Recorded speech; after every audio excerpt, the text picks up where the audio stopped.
Hospice is compassionate whole-person care for patients with an advanced illness.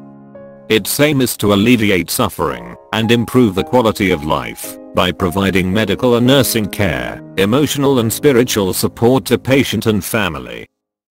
Dr. Wu Lu Chan is a medical director of Charis Hospice since year 2004. Today, Penang Net TV has conducted a very meaningful interview with Dr. Wu. We wish more people would have a better understanding of this non-profit organization. Of course, without help or without having this support from Charis Hospice, they will feel very frightened about what is going to happen next. Life is going to be short. Then they will have a lot of negative feelings about life. So Charis Hospice has actually come in to support not only medically but also morally and socially, right? So doctor, maybe you can give us another incidence of a patient that is still with Charis Hospice at the moment. I think he's about 70-plus-year-old man. He had cancer which has spread to the bone. So the family, after hearing of us sharing about our work on one occasion, contacted us, and we came in. We helped him control his pain. Once his pain was controlled, certainly he was happier, and the family members were also more reassured, not so frightened. And this man has been with us for more than a year, and he has been able to see the wedding of his daughter. He has been able to see the birth of a grandchild. He has been able to celebrate Chinese New Year. And even though he's getting weaker, he's wheelchair bound now, but he has come thus far, and he has been relatively comfortable these many months. And the family has grown in confidence how to take care of him. That actually is a good example of home care. You see, because this man was comfortable at home, he didn't have to go to the hospital for admission to control his pain. Okay, we came into the picture and started him on some medicine for pain relief, adjusted his medicine, and morphine is one of those medicines that we use very regularly. And many people are very afraid of using morphine, but it's a very good pain relief medicine. So when we came to the picture with various pain control medications, we managed to control his pain reasonably well. And as such, he doesn't have to go to the hospital. He could stay at home. He could, earlier days, he could still walk to his compound and supervise his children. And now he still takes short walk, but not much less than before.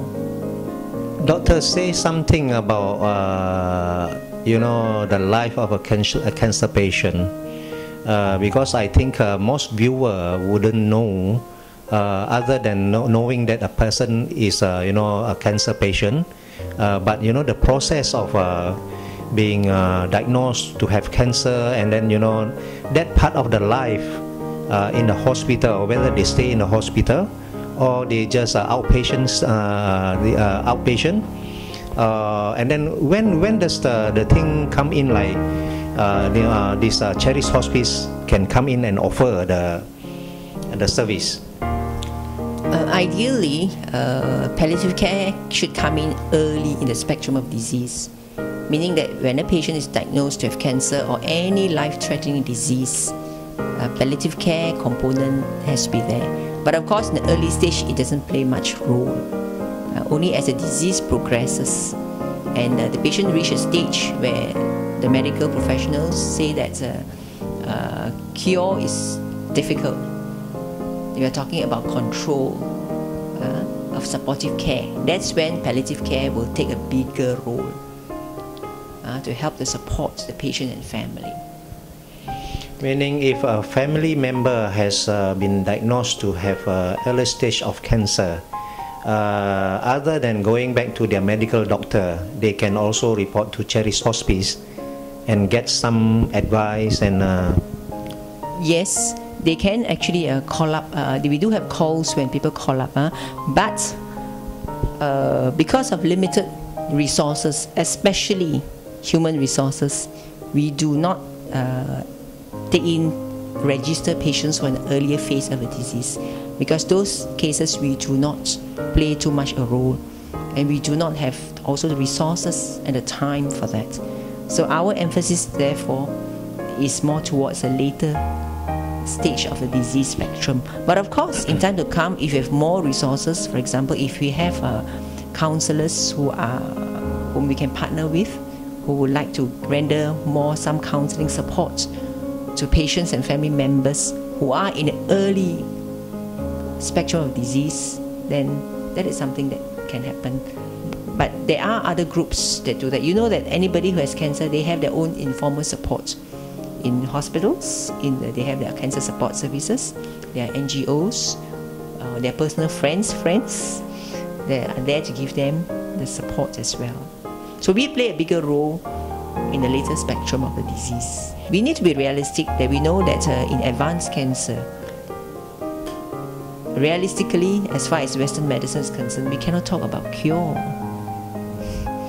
But the patients might not accept that.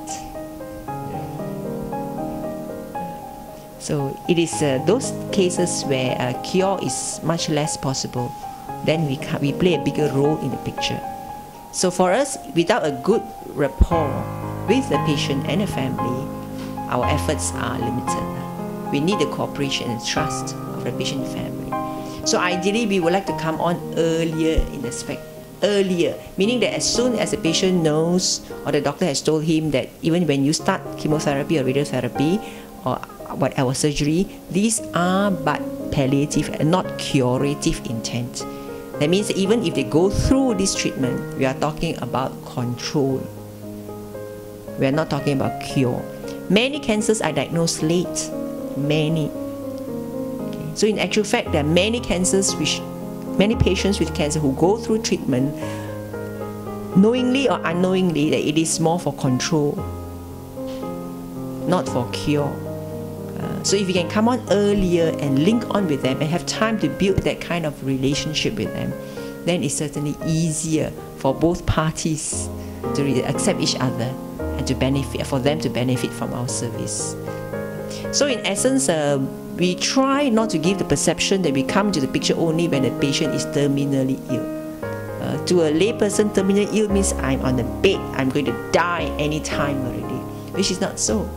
This man I told you about, he's been with us more than a year. But we know that his cancer, because it is spread out of the origin, spread to the bones, it is advanced.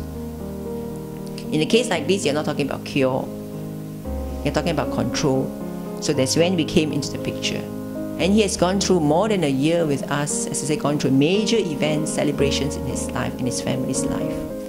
Okay, doctor, I have another question for you, which is I think most of the viewers would like to will be interested to know. As I understand, this Charis Hospice is offering to people who stay around in Penang. Meaning, does it cover the Penang mainland? No, we don't. We or only the island? Yes. All right. What if there is viewer outside Penang Island? But due to the illness and due to the needs of this Charis Hospice service, and they have found a place around in the island here somewhere, and they contact Charis Hospice for service, you think that is acceptable in this kind of case? Yeah, we will come into the picture as long as the patient and the family are agreeable to have us. Okay. Some families, they do not want the loved ones to know that they have cancer. They hide it from them. Okay, and but we tell them that if the patient wants to know, we cannot lie to them. If the patient doesn't want to know, there's no need for us to force it on her or him. So the patient and the family must open their doors to us because we do home care. Number two, there must be a family member or relative or a maid in the picture because we are not there 24 hours.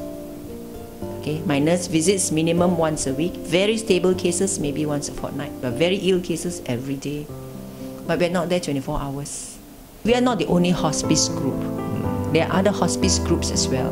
So we know we don't cover the mainland. So if we know we have every now and then calls that come in, then we try to link them on. with other groups that cover the mainland. Penang is fortunate that Penang has more established hospice groups, Penang and Klang Valley. But other states, they do have some kind of supportive hospice services as well.